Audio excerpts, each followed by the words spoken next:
Here's my simple Sunday night steak cook. Now, I love using my Weber kettle for steaks. It's super simple, easy to do, and I just think it provides the most flavor. I've been using my Weber kettle for about 15 years now. I really love using B&B charcoal. I feel I get a more consistent, even heat with it, especially on longer cooks. But you know, as I get the fire started here, I just like to rip up some of the bag and light it on fire. Once I make sure that it's lit and ready to go, that's usually when I go in and I'll start prepping my steaks.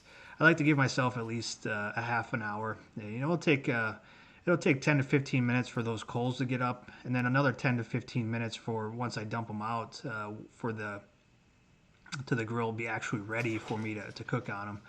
So the steaks I'm doing tonight were some porterhouses and some T-bones, and I kept it really simple. I just used some salt and pepper.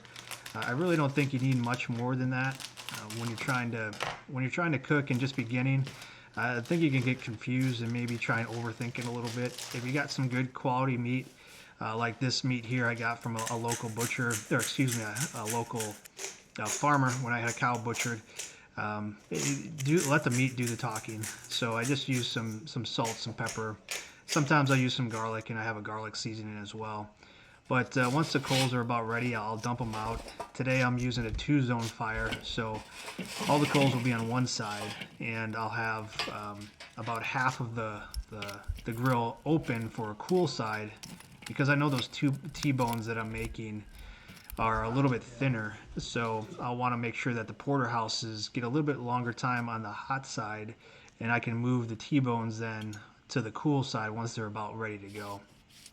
Now, to make sure that none of the meat sticks, I usually just use a little bit of olive oil on a paper towel and wipe it down. That way the meat's not going to stick on there for you, and you're not losing any of that glorious steak meat when you try and move it or pour it around or push it around.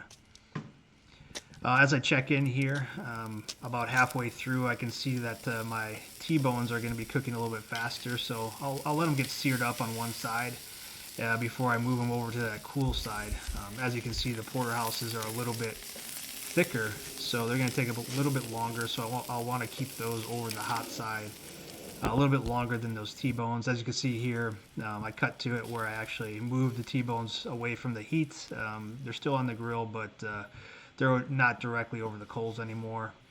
And you know, I was going for a medium rare for these. This is the porterhouse. I like to cut it across the grain. As you can see here, it pulls apart nicely, and it's a great cook.